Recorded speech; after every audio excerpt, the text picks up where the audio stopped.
नहीं समझ सकता। और फिर आंखों की गर्दिश को नबी देख रहे थे और चेहरे पे तबसरा था, इसलिए कि नूर ज़हूर में आया था पैकरे इंसानी में। तो आंखें, नाक, होंठ, रुखसार, पेशानी, बाल, एक एक चीज पर नबी तबसरा कर रहे थे और अली मुस्कुरा रहे थे। और फातिमा बेटे के फजाइल अपने बाबा से सुन रही थी।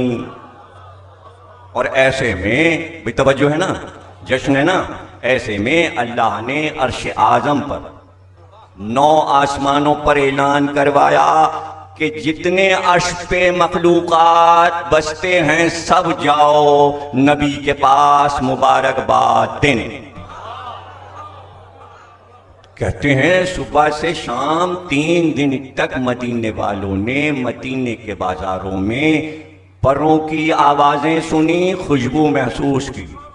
और नबी बता रहे थे अब इतने लाख फरिश्ते आए और मुबारकबाद देकर वापस जा रहे हैं। जब ये वापस जाते हैं तो दूसरा परा उतरता है, फिर तीसरा परा उतरता, और ये एक दरवाजे से नहीं, आसमान के जितने दरवाजे हैं। ये तो फितरुस की रवायत से पता चला कि सारे फरिश्तों में एक अफजल इबादत करने वाला करोड़ों बरस पहले फितरुस था, जिसने सिर्फ कुछ कहा नहीं था जबान से, बल्कि इतनी इबादत की थी कि एक दिन उसने अपने आप को, देखिए मेरी तरफ देखिएगा, अपने आप को, मुझसे ज्यादा इबादत करने वाले आज पर कौन है? ये मुंह से मैं कह रहा हूं समझाने के लिए, उसने कहा नहीं, बस इतना ही तो किया था। हुक्म आया, जिब्रील इसका एक पर नोच करते हैं ना, इसको गर्क कर दो किसी तारीख जजीरे में, कुरे अर्श के कहीं उस मकाम पर जहां अंधेरा है, फेंक दो इसे, फेंक दो, बाजू तोड़ दो और फेंक दो। ये कैसे ख्याल आया? ये ख्याल कैसे आया? देखिए इसमें अगर मैं मसले में उलझूंगा तो गुरूर सबसे पहले इबादत पे पैदा होता है। यही तो शैतान को हो गया था। बस इबादत वही ताहिर और पाकीज़ा है जिसमें गुरूर ना आए। इसीलिए गम हुसैन को ऐसी इबादत बनाया कि पीठ डालते हैं फिर भी गुरूर नहीं है। जंजीरें लगा ली, कमाएं लगा ली, सर फाड़ लिया, मगर मैंने नहीं देखा कि किसी ने गुरूर किया हो रोने पर। हर एक ये कहता कमी रह गई, अभी और, अभी और, अभी और। कैसी इबादत है जिसमें गुरूर नहीं आता? इनकिसारी है, नहीं समझ रहे आप भाई? इसी इबादत में तो इनकिसारी है, जहां जगह मिली बैठ गए, मिट्टी पे बैठ गए, खाक पे बैठ गए। गर्मी है तो क्या और सर्दी है क्या? और इबादतों में ठंडा गर्म पानी देखा जाता है, यहां ना गर्मी ना सर्दी ना बरसात, इसलिए कि गुरूर है ही नहीं।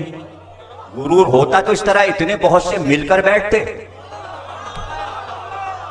पता नहीं कौन करोड़पति पाज बैठा है और कौन फकीर बैठा है, और सब बराबर एक दूसरे से प्यार की नजरों से देख रहे हैं। यही तो नहीं है गुरूर, ही तो नहीं। यह है गमे हुसैन, यह है ऐसी इबादत। अरे भाई उसको फेंका जिब्रील ने तो गिरते गिरते उसे पता चल गया कि इताब, मेरे ऊपर इताब आ गया। अब क्या करे? बस इतना ही पूछा, ए भाई जिब्रील, अखी जिब्रील, खता माफ हो सकती है? परवरदिगार से पूछो, खता माफ हो सकती है? जिब्रील ने कहा हाँ। परवरदिगार कहता है अब तेरी खताओं की माफी का दिन कयामत के दिन आएगा। उस दिन हिसाब किताब होगा, जब सबका होगा तो तेरा भी होगा। उसने घबरा के पूछा कि मैं तो तारीख पूरे में गिरफ्तार हो जाऊंगा, अंधेरे में, मुझे कैसे पता चलेगा कि कयामत आ गई? जिब्रील ने कहा परवरदिगार ये कहता है जिस दिन आसमान के सारे दरवाजे खुल जाएं, समझ जाना कि कयामत आ गई और फरिश्ते उतरने लगे जमीन की तरफ। हर दरवाजे से करोड़ों फरिश्ते उतरते चले जाएं, समझ जाना कयामत आ गई।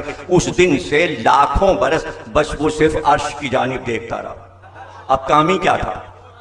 कयामत का इंतजार, इंतजार, इंतजार। इंतजार में एक मजा है कि दरवाजा कब खुलेगा।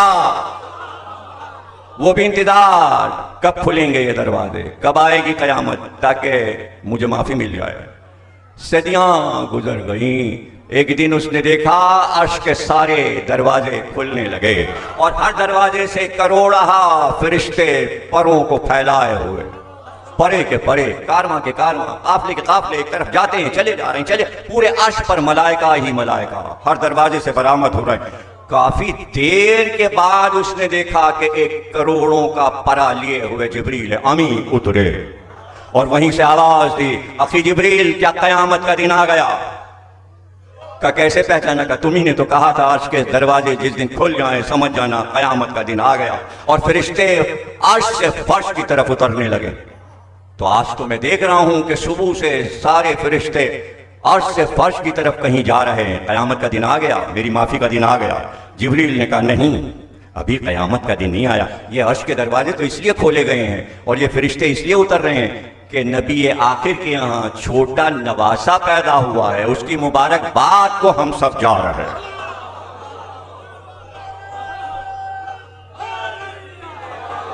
हम सब मुबारकबाद के लिए जा रहे हैं। फिर उसने कहा अखी एहसान करो, मुझे भी साथ ले लो।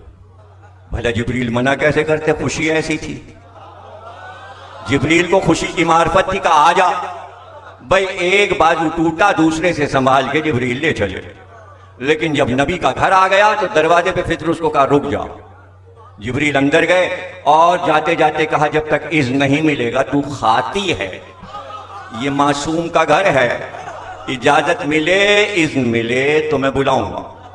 और फिर जिब्रील गए, मुबारकबाद दी, फरिश्तों ने मुबारकबाद दी। क्या खुशी का आलम था, सबके चेहरे पर मुस्कुराहट थी। अली के चेहरे पर मुस्कुराहट, फातिमा के चेहरे पर मुस्कुराहट, नबी के चेहरे पर मुस्कुराहट। और ऐसे पुररौनक माहौल में जिब्रील ने कहा आपने सुना तो होगा सरकार रिसालत के अर्श पर एक मलक के साथ ऐसा ऐसा वाकया हुआ था, उसने इबादत पर गुरूर किया था, अल्लाह ने उसको इताब में मुब्तला किया था। वो दरवाजे पे आया है, वो भी मुबारकबाद देना चाहता है। भाई खुशी ऐसी थी, रसूलुल्लाह ने कहा बुला लो भाई, उसको बुला लो, मना कैसे करते? जिब्रील गए खुश खुश। फितरुस ने जिब्रील के चेहरे को देखा, कहा इज़्न मिल गया, कहाँ आ जाओ आ जा भाई। अब एक एक लम्हा जो मैं कहूंगा ना वो आपकी नजर मेरी तरफ से हटे ना, वरना बात समझ में नहीं आएगी। बस जब आ रहा था फितरुस, अंदर दाखिल हो रहा था, वही वक्त था कि नबी ने हुसैन को झूले से उठा लिया था। ये देखिए, ये सुबह से हो रहा था कि नबी गोद में उठाते थे और टहलते थे, प्यार करते थे, फिर सो जाते, फिर झूले में रख देते, फिर देखते जरा सा चौके, फिर दौड़ के उठा लेते, फिर प्यार करते और फिर टहलने लगते। अब ये पता नहीं कौन सी बारी थी कि उसी वक्त हुसैन को, क्यों न कहूं ये मैं तारीफ में तो नहीं है, दिल चाहता है कह दूं, हुसैन को खबर हो गई कि कोई साइल दरवाजे भाई चौके हैं, उनके चौकने पर नबी ने गोद में उठाया और अब गोद से सीने से लिपटाए हैं। अब आप ये तो सब नफ्सियात है, मैंने आपसे कहा था मेरी तरफ देखते रहिएगा। जिन लोगों ने अपने बच्चों को झूला झुलाया है, अगर वो भूल गए तो मैं याद दिला दूं, लेकिन होता ऐसा ही है कि बच्चे को झूले में जब झुलाते हैं तो झूले को हिचकोला देते हैं, लेकिन जब बच्चा चुप ना हो तो गोद में उठा लेते हैं, और जब गोद में उठाते तो झूला हिलता रहता। यही तो बताना था ना, अभी जुम्बिश रुकी नहीं है। और जुम्बिश कैसे रुके? जिसकी वजह से झूले को करार था वो जुदा हुआ तो वो और बेकरार, समझ रहे ना? तो उसको जुम्बिश है। और आते ही फितरुस ने मुबारकबाद दी, देख रहे ना आप मेरी तरफ, मुबारकबाद दी, या नबी अल्लाह, नवासे का जश्न आपको मुबारक हो, हुसैन की आमद आपको मुबारक हो। और उसके बाद उसने कहा क्या इस मौलूद के सदक़े में मेरी खता माफ हो सकती है? भाई इल्तिजा कर रहा है और खुशी का आलम आप कैसे समझेंगे कि आलम खुशी का ऐसा है कि जवाब में यही बात आनी चाहिए थी, हाँ हाँ क्यों नहीं। मेरी तरफ देख रहे हैं ना आप, हाँ हाँ क्यों नहीं। तो बच्चा गोद में था, लेकिन बेख्तियार का फितरुस घबराता क्यों है? वो जा सामने हुसैन का झूला पड़ा है, टूटे बाजू को झूले से रगड़ ले। तो अब कहूं कि झूला हिलकर किसी को बुला रहा था, नहीं समझे? जिन जिन से खता हुई है, तो जब झूला जुलूस में निकलता है हिलता हुआ तो खताकारों को इशारा करता है कि वो हुसैन का झूला था, मैं अली असगर का।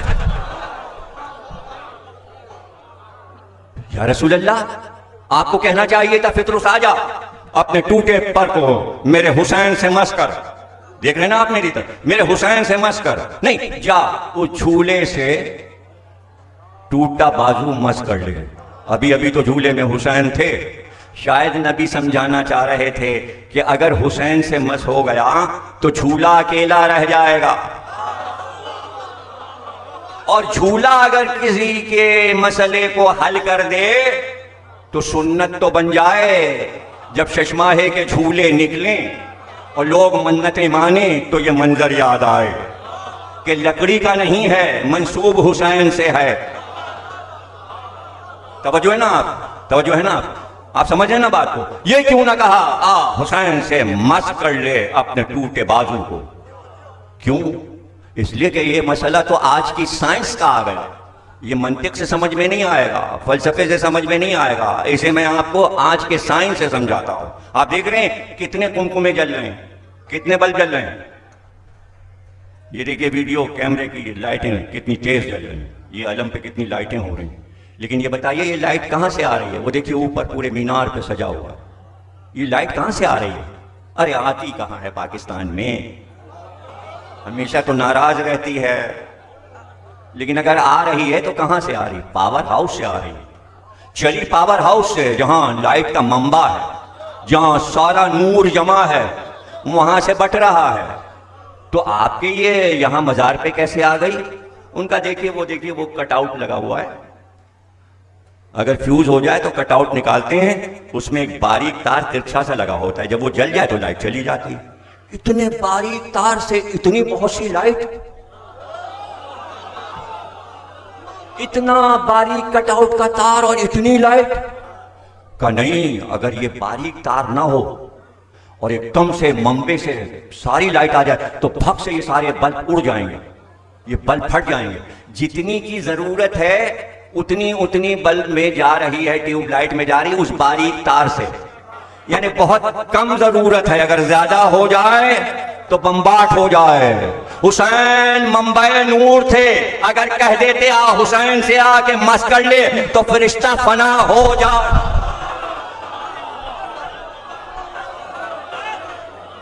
अब जितने की उसको जरूरत थी उतना नूर झूले में था, इसलिए कि अभी तो झूले में लेटे थे वो काफी है। झूले की गर्मी